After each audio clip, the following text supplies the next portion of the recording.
Hello, good morning students, class 7th. Today we are going to start the new chapter, that is data handling. Under this topic, data handling, this comes under the branch of mathematics that is called the statistics. Statistics की branch के अंतर्गत आता है data handling.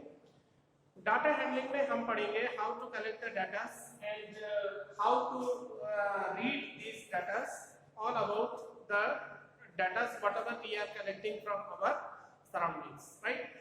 Main चीज क्या होता है कि जो डाटा हैंडलिंग है ये ब्रांच जो है स्टैटिस्टिक्स की ब्रांच होती है, जो मैथमेटिक्स की एक ब्रांच है स्टैटिस्टिक्स, उसके अंतर्गत हम इस चैप्टर का अध्ययन करते हैं। ठीक, डाटा हैंडलिंग में हम क्या करते हैं कि सबसे पहले हम डाटा को कलेक्ट करते हैं, फिर उनको ऑब्जर्व करते हैं और फिर उनको इंटरप्रेट करते हैं।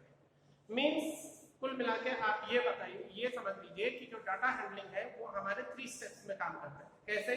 The first step is the collection of data, the second one is observation of data and the third one is interpretation of data.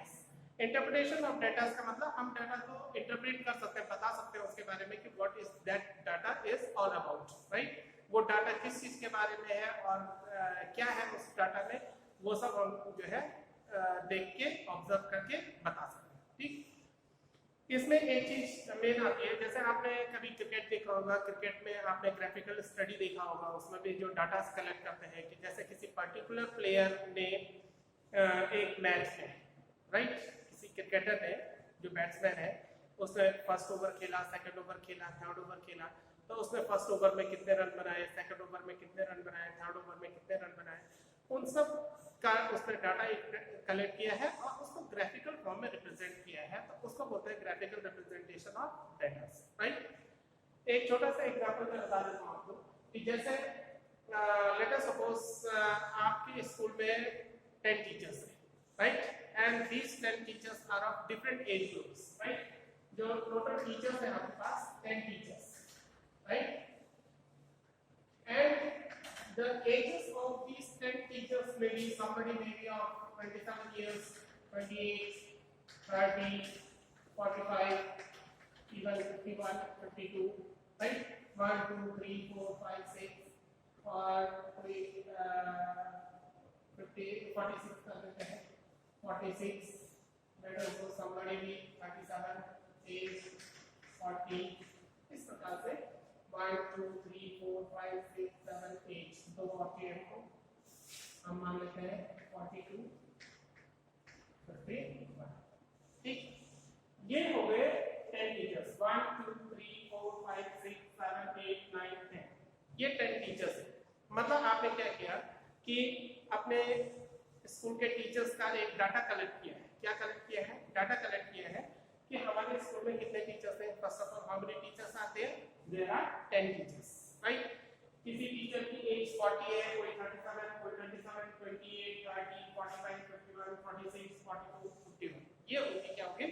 Edges होंगे। वो आपने एक डाटा कलेक्ट किया, इसको बोलते हैं डाटा, कि आपने किसी अपने स्कूल के टीचर्स की एज का डाटा कलेक्ट किया, राइट? अब इनको आप कैसे स्टडी करते हैं कि इस डाटा से हमको क्या क्या स्टडी कर सकते हैं हम लोग, वो देखिए। सबसे पहले हम इसको असेंडिंग ऑर्डर में अरेंज कर देते हैं। असेंडिंग ऑर्डर मींस छोटे से बड़े। छोटे से बड़े में तो सबसे छोटा कौन सा है? सबसे छोटा हो गया 27, उसके बाद कौन है? 28, उसके बाद है 30, 30 के बाद कौन है?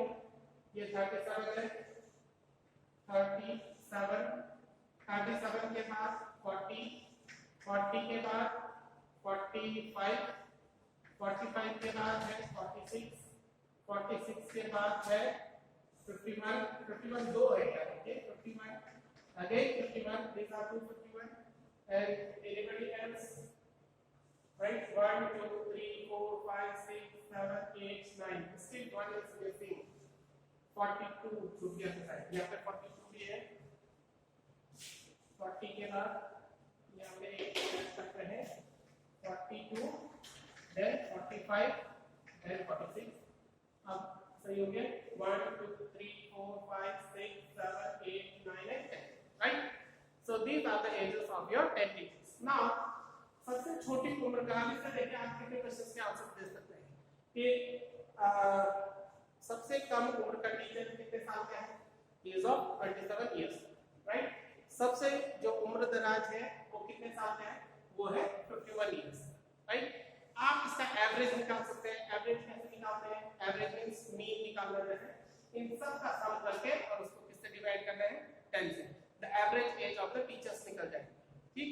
एवरेज एज कैसे निकालते हैं, इन सब को क्या करेंगे, सम करेंगे, आप जोड़ेंगे और उसको 10 से डिवाइड कर देंगे, that is the average age, ठीक। दूसरा आप इसकी रेंज बता सकते हैं। रेंज ऑफ द डाटा क्या होता है, जो सबसे छोटी उम्र का है और जो सबसे बड़ी उम्र का है उनका दोनों का जो डिफरेंस होता है that is called the range. Range उसको बोलते हैं जो सबसे छोटा डाटा और सबसे बड़ा डाटा का जो डिफरेंस होता है उसको हम क्या कहते हैं, उसे हम उसकी रेंज कहते हैं, RANG, range of the data. ये थोड़ा बहुत आपको आप अपनी बुक में पढ़ेंगे तो आपको समझ में आएगा, ठीक। तो मीन निकालने के लिए, एवरेज निकालने के लिए मैंने मीन या एवरेज एक ही चीज है कि आपको अगर इसका मीन निकालना है या एवरेज एज निकालनी है तो उसके लिए आप क्या करेंगे, इन सब की एजेस का सम करेंगे अपॉन नंबर ऑफ ऑब्जर्वेशन करेंगे कि number of observation means how many observations are these, these are 10 observations यानी कि 10 टीचर्स हैं। एवरेज एज निकालने के लिए इन सब का सम करके और आप उसको 10 से डिवाइड कर देंगे, राइट। इस प्रकार से आप एवरेज निकाल सकते हैं, ठीक। So this is all about the graphical study all about the data कि डाटा कैसे करते हैं। पहले हमने डाटा को कलेक्ट किया, ठीक, फिर हमने उनको ऑब्जर्व किया, ठीक, और फिर हम उनको इंटरप्रेट कर सकते हैं, ठीक। आप इंटरप्रेट मतलब उसके बारे में बताना, क्योंकि आपने पहले डाटा कलेक्ट किया, फिर उनको स्टडी किया, ऑब्जर्व किया और फिर आप उनके बारे में बता सकते हैं। आप बता सकते हैं सबसे छोटा टीचर कौन है, सबसे बड़ा टीचर कौन है, टीचर्स की एवरेज एज